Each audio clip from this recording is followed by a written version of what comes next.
King Elian heard of the plight of his people in the south and gathered the good knights of Glenere to engage the Dark Army in an epic battle for the fate of the kingdom. The knights of Glenere marched on the Dark Army in the valley of the Fallen that divided the southern and northern parts of the land. The battle began, and King Elian fought alongside his men for 40 days and 40 nights. The knights of Glenere fought as if their numbers were twice what they were, but victory was not within their reach.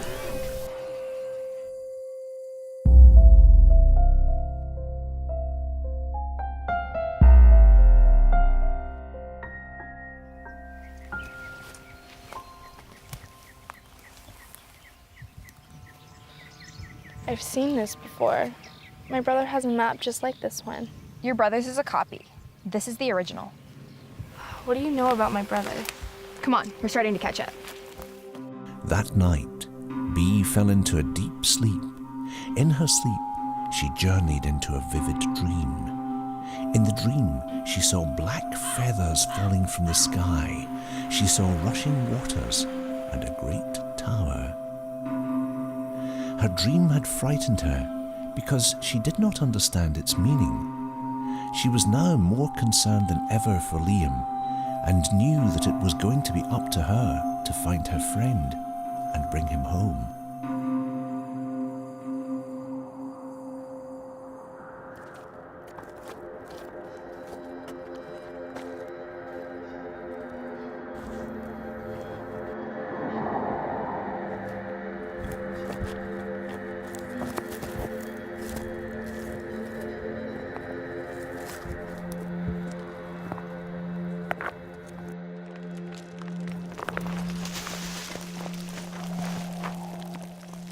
Now, there was a great hill that surrounded the safe city. The hill was so large that it caused the sun to set on the village hours before the rest of the land. Nevertheless, the hill was the only way beyond the boundaries of the safe city. Bee knew that Liam's path had to have taken him over the hill, so she planned to climb it as well. The journey up the hill was long and steep. After several minutes, Bee stopped to rest at a withered fig tree. As she did, she turned to look back on her home. She had never seen her village from such a distance. The streets she had so often walked were but tiny threads separating the doors of homes and shops. Bee lifted her hand in front of her and held the entire village between two fingers. This tickled Bee, and she giggled at the implications of such a sight. Smaller than you once believed it to be. Who said that? From a high enough point, one's entire world can be drowned in a mere thimble of water. Bee looked up to find a large black crow perched in the tree above her. The crow hopped down to a rock closer to Bee. Oh, hello. Please, can you tell me what lies beyond the crest of this hill? My friend is missing, and I have but a torn map to guide me to him. If you'd like, I would accompany you. If you could assist me in finding my friend, then I suppose I would like that very much. Good. Then let us continue. Further up the hill, Bee began to feel pressed upon by a strong wind. The force of the gusts became so much that she struggled to stay on her feet. Crow, where is all of this wind coming from? This hill is keeper of the wind that is strong enough to carry away a house. I must fly ahead, lest I be carried off myself. Wait, what am I to do? Oof. The wind became too powerful for Bee, and she was thrown to the ground. She took hold of a rock, steadying herself with all her might. Ahead of her, she saw a dark cavern. Bee pulled herself laboriously from rock to rock, making her way to the small opening on the face of the hill. Are you a friend or foe? Hello? Who said that? Do you mean us harm? I mean no one harm. We are friendly and have only sought shelter from the anger of the wind. Bee looked down to see a small, gentle creature emerging from the shadows. I am Aisha, and these are my babies. Bee looked down to find tiny versions of the creature poking their noses out from behind their mother.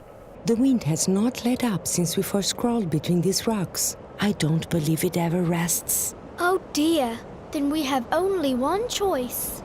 We must climb the rest of the way together. But my dear, I do not believe we are strong enough to challenge the wind. Then I will carry you the rest of the way up the hill. Bee held open her pocket. Isha nodded timidly and ushered her babies into the warmth of Bee's protection. Bee gathered her courage and stepped out into the wind. The instant she was out from the protection of the cavern, her feet were swept from under her, and she was slammed hard down onto the face of the hill. She felt herself being pulled across the rocky ground and scampered desperately to a nearby tree. Isha poked her tiny face out from under Bee's arm. Isha looked around and saw that Bee's feet were being pulled into the air. I'm not sure that I can hold us here.